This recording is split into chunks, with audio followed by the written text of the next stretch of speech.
Hello everyone. आज चाहिँ हामी आरएच क्राइटेरिया को क्वेसनको आज हामी थर्ड भिडियोमा छौँ। थर्ड क्वेसन गर्दैछौँ।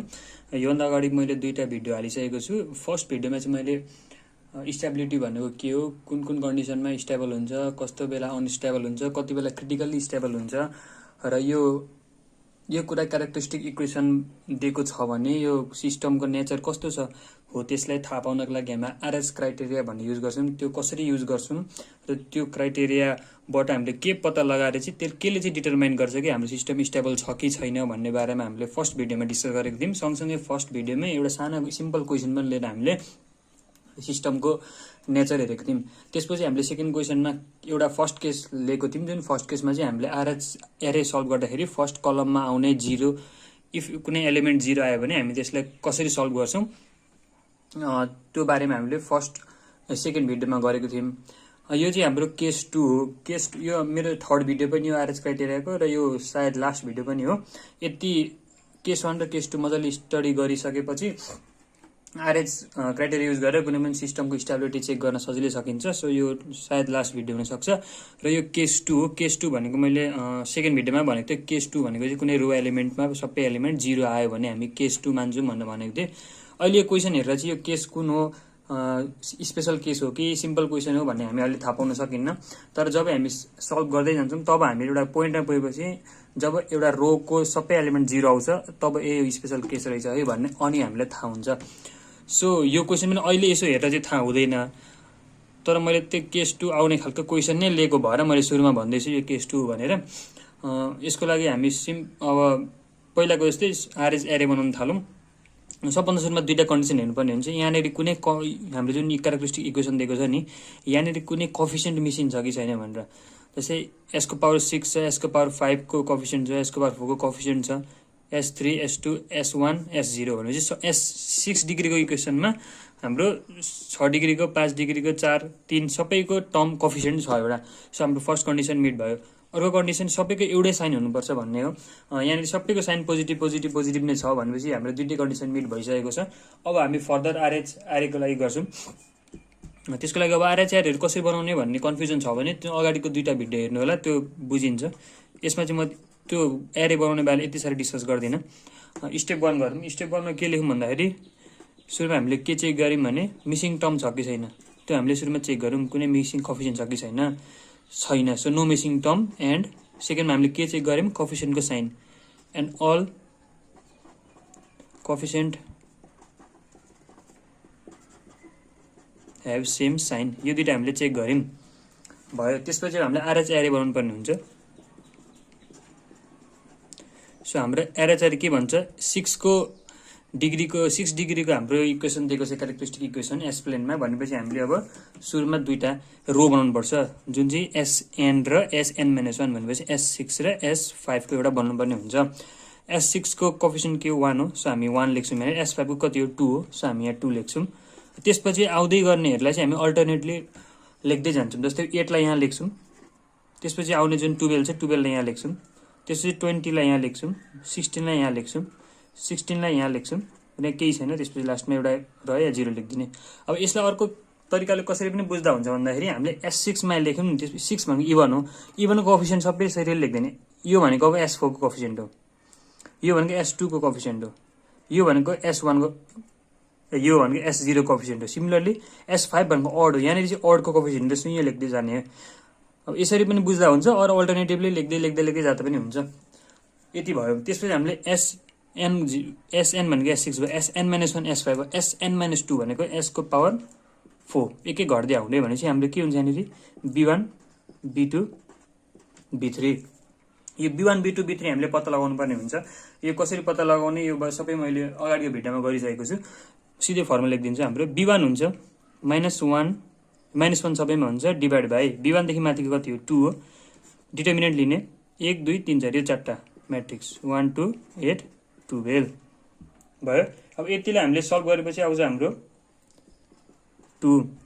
सिमिलरली B2 के हुन्छ, B2 भनेको चाहिँ अब यहाँसम्म सेम हुन्छ क्या B1 B2 तिनटैलाई भनेपछि -1/2 1 2। तर B2 को लागि जुन सेकेन्ड कलम हुन्छ नि, जुन हामीले यहाँ लेखेको थियौँ नि B1 को लागि, B2 को लागि यो हुन्छ कलम 20 16 यसलाई सल्भ गरेपछि आउँछ 12। त्यसपछि B3 को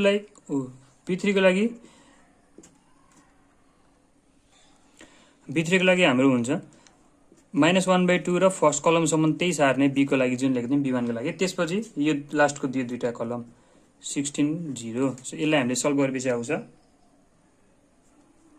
16 भयो। हाम्रो B1 B2 B3 आयो। सो अब जुन हाम्रो RH एरेमा B1 B2 B3 हालेको थियौँ त्यसमा हामीले अब यो क्यालकुलेटेड भ्यालु सब्स्टिट्युट गरिदिने। सो हाम्रो नयाँ RH एरे के भन्छ, S6 र S5 को लागि त्यही लेख्ने 1 8 20 16 2 12 16 0। B1 B2 B3 भनेको 2 12 16 2 12 16 S यो 4 भयो। अब S4 पछि n-1 अझै भन्नु पर्यो भने चाहिँ S3 भयो। यहाँ माथि B1 B2 B3 भने चाहिँ यहाँनिर अब हाम्रो C1 C2 र C3 भयो। यति गरेपछि हामीले अब C1 C2 C3 पत्ता लगाउनु पर्ने हुन्छ, जसमा अब हाम्रो C1 भनेको के हो -1 बाई C1 देखि माथि कुन छ यहाँनिर 2 छ। सो -1/2 ब्र्याकेट लाउने 2 2 12 12। सो यसलाई सल्भ गर्दा आउँछ हाम्रो 0। सिमिलरली C2 भनेको -1/2 फर्स्ट कलमसम्म सेम। त्यसपछि यो 16 16 यसलाई सल्भ गरेपछि हाम्रो आउँछ 0। सिमिलरली C3 भनेको -1/2 2 2 थर्ड कलम चेन्ज 0 0 0 0। सो यसलाई सल्भ गरेपछि हाम्रो आउँछ 0। सो हाम्रो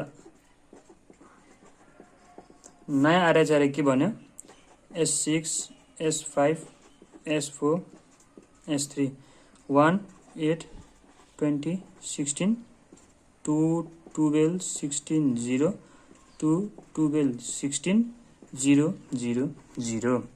यहाँ पुगेपछि हामीले थाहा पाइन्छ यो अर्को स्पेशल केस रहेछ भनेर, जब हाम्रो कुनै पनि रोको कम्प्लिट सबै एलिमेन्ट 0 आउँछ। जब हाम्रो कुनै रोको कम्प्लिट सबै एलिमेन्ट 0 आउँछ। कलममा चाहिँ के हुन्थ्यो भने एउटा कलमको एउटा एलिमेन्ट मात्रै 0 आयो भने पनि भइहाल्छ, तर रोमा चाहिँ सबै एलिमेन्ट 0 आउनुपर्छ है त। जस्तै यो मात्रै 0 आएको छ, यो दुईटा नोन भ्यालु नै आएको छ भने त्यो अब स्पेशल केस हुँदैन, हाम्रो सबै एलिमेन्टको 0 आउनै पर्छ।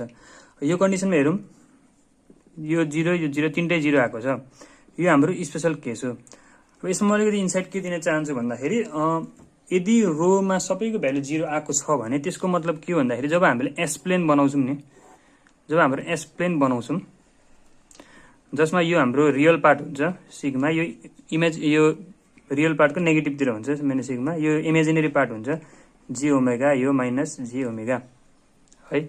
जब हाम्रो कुनै पनि रोमा सबै एलिमेन्ट 0 आउँछ भन्नुको मतलब एटलिस्ट एउटा रुट चाहिँ यस्तो छ जुन चाहिँ ओरिजिनसँग पर्फेक्टली मिरर भएको छ क्या। भनेको मतलब यदि एउटा रुट यदि यहाँ छ भने ओरिजिनसँग पर्फेक्टली मिरर भएर त्यति नै डिस्टेन्समा अर्को रुट यहाँ पनि छ ठ्याक्कै त्यसकै पेयर भएर क्या।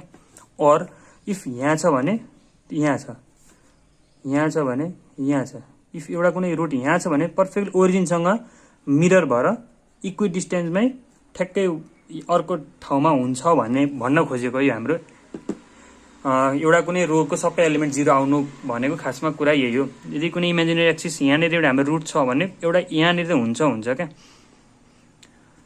हाम्रो खासमा यो एउटा कुनै पनि रोको सबै एलिमेन्ट 0 हुनु भनेको खासमा कुरा यही हो। अब यस्तो आइसकेपछि के भयो भन्दाखेरि जस्तै हामीले S6 को सबै भ्यालु छ, S5 को सबै भ्यालु छ, S4 को सबै भ्यालु छ, हामीले S3 को भ्यालु त कुनै आएन नि त। अब S3 को भ्यालु झिक्नको लागि हामीले एउटा अक्जिलरी इक्वेसन क्रिएट गर्छौँ। अल द रोज आर 0 यहाँ लेख्ने हो हामी।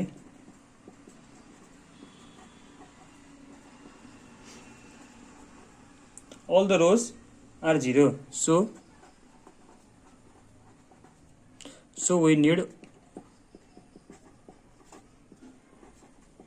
auxiliary equation. auxiliary equation in the form of AS हुन्छ। auxiliary equation भनेको चाहिँ जुन एलिमेन्ट जुन रोमा एलिमेन्टहरु सबै 0 आएको छ नि त्यसको ठ्याक्कै माथिको फेरि भन्छ म जुन एलिमेन्ट 0 आएको छ त्यसको ठ्याक्कै माथिको हेरलाई कोएफिसिएन्ट लिएर माथि एउटा इक्वेसन बनाउनुपर्ने हुन्छ। जस्तै 2 छ नि यहाँनेरि, अब 2s4 अब 12s3 हुँदैन है त, 12s को पावर क्युब हुँदैन। जस्तै यो त हाम्रो इभनको पावरको एउटा रो हो नि त। जस्तै यो हाम्रो यहाँनिर इभन लेखेको थियौँ, इभन पावर भएको कोफिसिएन्टहरू लेखेको थियौँ, यहाँ अर्डर पावर भएको कोफिसिएन्ट लेखेको थियौँ। त्यसै गरी हाम्रो यो पनि इभनको हो क्या। सो 2s4 भयो नि। अब 12s स्क्वायर हुन्छ क्या, यो 12s क्युब हुँदैन, 12s स्क्वायर हुन्छ भने चाहिँ 16 s को पावर 0 भनेको 1 यति हुन्छ। यहाँनिर कन्फ्युजन हुनु भएन र मिस्टेक पनि गर्नु भएन। 2s4 त यो देखेर लेखिन्छ, त्यसपछि 12 मा s क्युब लेखेर 16 मा x स्क्वायर लेखिएला, त्यस्तो गर्नु हुँदैन। फोमा छ भने चाहिँ इभनको पावर लाउँदै जाने, 2 ले घटाउँदै जाने। जस्तै यदि हाम्रो यहाँ 0 0 आइदिएको भए हामीले माथिको जब लिन्थ्यौँ नि, यो 2s5 plus 12s cube plus 16s हुन्थ्यो। सो त्यो कुरा झुकिनु भएन। हामीले अक्जिलरी इक्वेसन लिन्छौँ। अक्जिलरी इक्वेसन लिइसकेपछि अब यसलाई हामीलाई त s3 को एलिमेन्ट 0 आएको छ, हामीलाई s3 को एलिमेन्ट चाहिएको छ नि त। s3 को एलिमेन्ट चाहिएर त हामीले अक्जिलरी इक्वेसन लिएको भने चाहिँ अब यसलाई हामीले s3 को पावर s4 छ, s3 बनाउन के गर्नुपर्छ, डेरिभेटिभ गर्दाखेरि s को पावर 4 छ भने s को पावर 3 मा जान्छ, सिमिलरली s को पावर 2 छ भने s मा जान्छ। सो हामीले डेरिभेटिभ गर्दियौँ विथ रेस्पेक्ट टु अब s नै गरिन्छ भने चाहिँ 4 2 जा 8 s को पावर क्युब प्लस 224 यति डेरिभेटिभ गरेपछि यति आयो। अब यो चाहिँ हाम्रो s3 को भ्यालु भयो। सो अब एरेज एरेमा प्लट गरिदिने। हाम्रो एरेज एरे के भयो, s6 s5 s4 s3 1 8 20 16 2 12 16 0 2 12 16। जब अब s3 मा 0 0 0 थियो नि, अब यो आयो नि त हाम्रो 8 र 25 आयो नि त, 8 24। सो यो हाम्रो 0 भइगयो। यस्तै गरेपछि अब s3 भयो भने चाहिँ s2 लेख्नु पर्यो। s2 भनेको जस्तै हाम्रो यहाँनिर हामीले c1 c2 c3 सम्म गएको थियौँ भने यहाँनिर हाम्रो d1 र d2 हुन्छ, d1 र d2। अब यसको लागि हामीले d1 d2 पत्ता लगाउनु पर्ने हुन्छ। सो हाम्रो d1 कति हुन्छ, -1 बाई d1 देखि माथि कति छ 8 छ, -1 बाई 8 म्याट्रिक्स लाउने डिटर्मिनेन्ट 2 8 2 12 24 2 8 12 24। यसलाई हामीले सल्भ गर्दाखेरि आउँछ 6।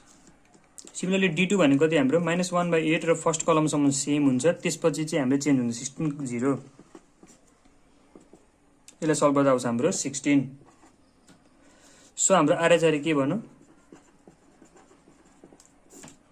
हाम्रो आरएचआर के भन्नु, s6 s5 s4 s3 s2 सम्म हामीले भ्यालु छ अहिले 1 8 20 16 2 12 16 0 2 12 16 8 24 d1 d2 कति छ 6 र 16 भयो।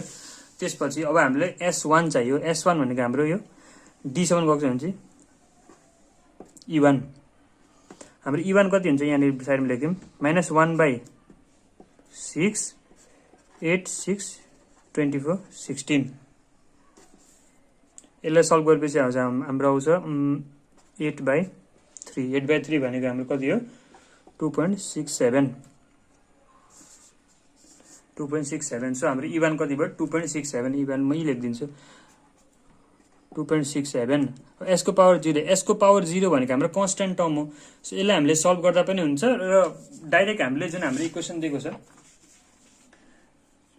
त्यसमा जुन हाम्रो लास्टको कन्स्ट्यान्ट टर्म छ नि 16, हाम्रो s को पावर 0 भन्दा कन्स्ट्यान्ट टर्म हुन्छ, डाइरेक्ट यो 16 लेख्दा पनि हुन्छ।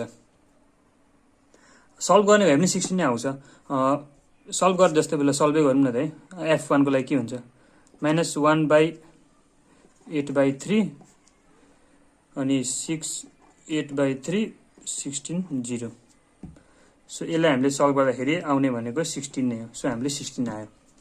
यति भएपछि हाम्रो आरएच एरे सकियो। अब आरएच एरे सकेपछि हामी के गर्छौँ सधैँ हामीले फर्स्ट कलम हेर्छौँ, फर्स्ट कलममा कुनै साइन चेन्ज भएको छ कि छैन भनेर। सो हामी अब फर्स्ट कलम हेरौँ। हाम्रो फर्स्ट कलम यो हो आरएच एरेको। आरएच एरेको फर्स्ट कलम हेरौँ हामीले कुनै साइन चेन्ज भएको छ कि छैन। पोजिटिभ पोजिटिभ पोजिटिभ पोजिटिभ सबै पोजिटिभ छ भनेपछि सबै पोजिटिभबाट पोजिटिभमै गइरहेको छ भने चाहिँ साइन चेन्ज कुनै भएको छैन। अब अघि मैले अलिकति रो 0 आउनु भनेको के हो भनेर मैले भनेको थिएँ यहाँनिर। सबै जिरो सबै साइन चेन्ज कतै भएको छैन भनेपछि कति कुरा भयो, यो अनस्टेबल होइन भन्ने चाहिँ भयो। इफ साइन चेन्ज भएको भए अनस्टेबल हो भन्ने हुन्थ्यो। सबै पोजिटिभ नै साइन छ भनेपछि यो अनस्टेबल इक्वेसन होइन। अनस्टेबल इक्वेसन होइन भन्नु मतलब जुन हाम्रो एस प्लेन छ नि, यो एस प्लेनको यो इमेजिनरी एक्सिस भन्दा राइटतिर चाहिँ यतापर कुनै पनि हाम्रो रुट छैन भन्ने भयो हो। यो भन्नु भने के हो भन्दाखेरि अब यो अनस्टेबल पनि होइन अनि रोको सबै एलिमेन्ट 0 पनि आएको छ भनेको मतलब मिरर इमेज पनि छ भनेपछि यदि हामीले एउटा कुनै रुट यहाँ छ भने एज्युम गर्यो भने यसको त यहाँ पर्नै पर्यो नि त। तर हाम्रो त अनस्टेबल त छैन भनेपछि हाम्रो रुट यहाँ हुनै सक्दैन, किनकि यहाँ हो भने त यहाँ अल्टिमेटली यसको एउटा मिरर आउँछ, तर यहाँ आउने बित्तिकै अनस्टेबल हुन्छ। तर हाम्रो इक्वेसन त अनस्टेबल छैन, सो हाम्रो यो यहाँनिर परेन। अब इफ यहाँ पर्छ भने गेस गऱ्यौँ भने यसको पनि त यहाँनिर यसरी यहाँ त आयो नि त, तर यहाँ आउनु भनेको अनस्टेबल हुनु। तर हाम्रो यो भर्खर हामीले के पत्ता लगायौँ, अनस्टेबल छैन भन्ने पत्ता लगाइसक्यौँ भने यहाँ पनि पोसिबल छैन भने यहाँनिर कतै पनि पोसिबलै छैन। किनकि कति बनाइरहौँ ल ऱ्यान्डमली, ल यहाँ बनाऊँ, यहाँ बनायो भने पनि हाम्रो मिरर त यहाँ त जान्छ नि त, यहाँ जानु भनेको अनस्टेबल हुनु, तर अनस्टेबल त छैन। सो अनस्टेबल पनि नहुने मतलब स्टेबल पनि इक्वेसन हुने र मिरर आउँदा पनि फरक नपर्ने कहाँ चाहिँ होला त भन्दाखेरि यदि हामीले यहाँनिर एउटा राखिदिउँ भने रुट, यसको मिरर ठ्याक्कै यहाँ बन्छ। यहाँ बनेपछि हाम्रो यो रो 0 हुने कन्डिसन पनि सेटिस्फाई गर्यो, मतलब मिरर पनि हामीले बनायौँ, प्लस के पनि भयो अनस्टेबल पनि छैन। यहाँ हुनु भनेको क्रिटिकल्ली स्टेबल हो नि त। सो हाम्रो रुटहरू इमेजिनेरी एक्सिसमा छ भनेर पत्ता लगाउन सक्यो नि त। इमेजिनेरी एक्सिसमा किन छ भन्दाखेरि त्यसको इमेजिनेरी एक्सिसको मिरर त इमेजिनेरी एक्सिस नै पर्छ। इमेजिनेरी एक्सिसमा हाम्रो रुटहरू छ भने त्यसको मतलब हाम्रो सिस्टम अनस्टेबल होइन, क्रिटिकली स्टेबल हो, इट मे बी स्टेबल है। यहाँसम्म हामीले क्लियर भयौँ। सो रो 0 अब यदि यहाँनिर कुनै साइन चेन्ज भएको भए है, सो हाम्रो इक्वेसन अनस्टेबल छ भन्दै पनि सकिन्थ्यो।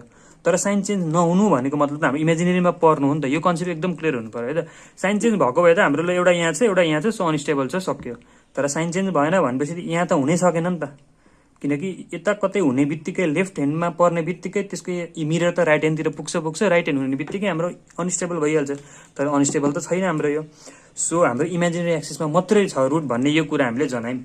अब यति गरिसकेपछि हामीले अब सिन्स के गर्न सकिन्छ भने no change in the first column, अनि since there is no change in the first column and also we have generated auxiliary equation, we can conclude that the system may be unstable भनेर हामीले unstable भनिदिन सक्यौँ। तर अब यदि unstable भनेर मात्रै नभएर यति भएपछि हामीले अक्जिलरी इक्वेसनलाई सल्भ गरेर त्यो यो इमेजिनेरी रुटमा इमेजिनेरी एक्सिसमा भएको रुटहरू पनि पत्ता लगाउनु पर्ने हुन्छ। जसको लागि हाम्रो अक्जिलरी इक्वेसन के थियो यहाँनिर 2s4 + 12s² + 16, 2s4 + 12s² + 16 यो हाम्रो अक्जिलरी इक्वेसन थियो। अब यसलाई हामीले 0 सँग सल्भ गर्ने भने चाहिँ के हुन्छ, 2s4 + 12s² + 16 = 0। यसबाट 2 कमन तान्दिन, s4 + 6s² + 8 = 0। s² लाई हामी x लेट गरौँ भने के हुन्छ हाम्रो x² + 6x + 8 हुन्छ = 0। सो यसलाई हामीले क्यालकुलेटरमा हालेर सल्भ गर्दाखेरि आउँछ हाम्रो x + 2 र x + 4 = 0। x + 2 x + 4 = 0 आउँछ। यो भनेको के भन्दाखेरि x = -2 हुनु हो र x = -4 हुनु हो। s भनेको के, x भनेको हामीले के लेट गरेको थियौँ s², s² भनेको -2, s² भनेको -4। अब उता लगेर हामीले गरेपछि हाम्रो के आउँछ, उता लगेर अन्डर रुट गरिदिउँ भनेपछि हाम्रो आउँछ +-j√2 इमेजिनेरी रुट आउँछ। सिमिलरली s भनेको +-j2 भयो। सो हाम्रो रुट के भयो, s1 s2 s3 s4 +j√2 -j√2 +j2 -j2 चारवटा रुट आयो। चारवटा रुट त आयो, तर अब हाम्रो यहाँ क्वेसन हेरौँ है त। हाम्रो क्वेसनको डिग्री कति छ, 6 छ नि त। क्वेसनको जतिवटा डिग्री छ त्यतिवटा रुट हुन्छ भन्ने कुरा सबैलाई थाहा भएकै हुनुपर्छ। 6 डिग्री छ भने चाहिँ हाम्रो रुट कतिवटा हुन्छ, 6वटा हुन्छ। भने चाहिँ हाम्रो कतिवटा रुट आयो, यहाँनिर 4टा रुट आयो। 4टा रुट आयो टोटल 6 वटा हो भनेपछि अझै हामीले दुईटा रुट पत्ता लगाउन बाँकी छ। यो दुईटा रुट चाहिँ हाम्रो त्यो जुन एस प्लेनको इमेजिनरी एक्सिस छ नि योभन्दा अलिकति यता लेफ्टतिर पर्छ। सो यसले स्टेबिलिटी अनस्टेबिलिटीमा यति साह्रो असर पार्दैन। जुन हाम्रो यो इमेजिनरी एक्सिसमा ठ्याक्कै पर्ने जुन यो रुट छ नि अक्सिलरी इक्वेसनबाट पत्ता लगाएको हामीले जुन रुट छ यो चाहिँ हाम्रो डोमिनेन्ट रुट हुन्छ। यसले चाहिँ स्टेबल छ कि अनस्टेबल छ भन्ने हामीलाई भन्ने हो। यो बाँकी रहेको दुईटा रुट चाहिँ यति साह्रो स्टेबल अनस्टेबल भन्ने असर गर्दैन। यो जस्ट लेफ्ट प्लेनतिर छ सो यसले यति साह्रो असर गर्दैन। जुन हाम्रो अक्सिलरी इक्वेसन सल्भ गरेर आएको रुट छ यसले चाहिँ खासमा हाम्रो डिसाइडिङ फ्याक्टर हो। यति चाहिँ हामीले बुझ्नु पर्यो। अब के गर्न सकिन्छ यदि त्यो दुईटा रुट पनि पत्ता लगाऊ भनेर यदि सोधिहाल्यो फाइन्ड अल द रुट्स भनेर सोधेको छ भने त 6 वटै झिक्नु पर्यो नि त। त्यसको लागि के गर्ने भन्दाखेरि जुन हाम्रो ओरिजिनल इक्वेसन छ S6 प्लस क्वेसनमा दिएको यो 2S5 plus 8S4 plus 12S³ plus 20S² plus 16S plus 16 यो हाम्रो जुन ओरिजिनल इक्वेसन छ त्यसलाई हामी अक्सिलरी इक्वेसनले डिभाइड गरिदिने। हाम्रो अक्सिलरी इक्वेसन के छ हाम्रो अक्सिलरी 2S4 plus 12S² 16 2S4 plus 12S² plus 16 ले डिभाइड गरिदिने। सो यसलाई अब डिभाइड गर्नको लागि 2S4 2 र S6 लाई सुरुमा काट्नु पर्यो इभनलाई भनेपछि के गर्न सकिन्छ S² ले मल्टिप्लाई गर्दा S6 हुन्छ 2 लाई 1/2 ले मल्टिप्लाई गर्दा ठ्याक्कै S6 हुन्छ। 2S4 * 1/2 S² भनेको S6 plus 12S² into S² half S² भनेको 6S4 plus 16 into half S² भनेको 8S² यति भयो। सो यसलाई हामीले अब माइनस गरिदियौँ भने चाहिँ आउँछ यो काटिहाल्यो 2S5 plus 2S4 plus 12S³ plus 12S² plus 16S plus 16 यहाँ भयो। त्यसपछि अब S5 लाई काट्नु छ भने चाहिँ एउटा S ले मल्टिप्लाई गर्नुपर्छ फर्स्ट टर्मले र 2 नै छ भने चाहिँ यति नै रह्यो। 2S4 इन्टु S भनेको 2S5 12S² इन्टु S भनेको 12S³ 16 इन्टु S भनेको 16S माइनस यो गयो 2S4 प्लस यो गयो 12S² प्लस 16S यो गयो 16 गयो यो 16 मात्रै रह्यो यति आयो। यो र यो एउटै आयो भने चाहिँ त्यो सबै इन्टु 1 इजिकल्स टु यो हुन्छ नि त 2S4 प्लस 12S² प्लस 16 यो र एउटै आएको छ नि त। सो इन्टु 1 गर्दा भएको नि सो माइनस सबै काटिन्छ 0 आयो। सो हाम्रो यो हाम्रो कति आयो सोलुसन यसको कति आयो हाम्रो भन्दाखेरि 1/2S² प्लस S प्लस 1 आयो। यो भनेको एलसिएम लिम S² plus 2S plus 2 equals to 0। So यसलाई हामी अब minus b plus minus root under b² minus 4ac/2a मा हामीले इक्वेसन हालेर गर्ने भने यसलाई हामीले ax² plus bx plus c भन्ने इक्वेसनसँग कम्पेयर गरेर abc को भ्यालु झिकेर यो इक्वेसनमा हाल्यौँ भने यसको हाम्रो रुट आउँछ -1 प्लस माइनस j। यसलाई हामीले सिधै क्यालकुलेटरमा हाल्दा पनि सिधै कम्प्लेक्स रुट दिन्छ भनेर यसरी क्यालकुलेटरले सिधै पनि दिन्छ। सो हाम्रो एउटा रुट के भयो अर्को -1 प्लस j र अर्को -1 माइनस j। सो हाम्रो कतिवटा इक्वेसन हाम्रो कति डिग्रीको थियो 6 डिग्रीको इक्वेसन थियो जसमा हामीले 4टा रुट अक्सिलरी इक्वेसनबाट पाइन plus j root 2 minus j root 2 plus j2 minus j2 त्यसपछि बाँकी रहेको दुईटा हामीले त्यो अक्सिलरी इक्वेसनले त्यो मेन इक्वेसनलाई डिभाइड गरेर जुन आउँछ यो क्वेसन आउँछ त्यसलाई हामीले सल्भ गरेर आयो हाम्रो -1 प्लस j -1 माइनस j। यति गरेपछि हाम्रो सिस्टम मेबी स्टेबल भनेर हामीले डिक्लेयर गरिदिन सक्यौँ र यदि रुट पनि सोधेको छ भने यसरी हामीले 6वटा रुट पनि झिक्यौँ। सो यो क्वेसन अलिकति ध्यान दिनुपर्ने खालको छ। आरएच क्राइटेरियाबाट सल्भ गर्नु पनि खासमा यही दुईटा केसहरू सोध्छ त्यो दुईटै मैले केस गरिसकेँ। योभन्दा अगाडिको भिडियोमा कलममा 0 आउने गरेको छु यसमा रोमा 0 आउने गरेँ। So thank you for watching this much for today.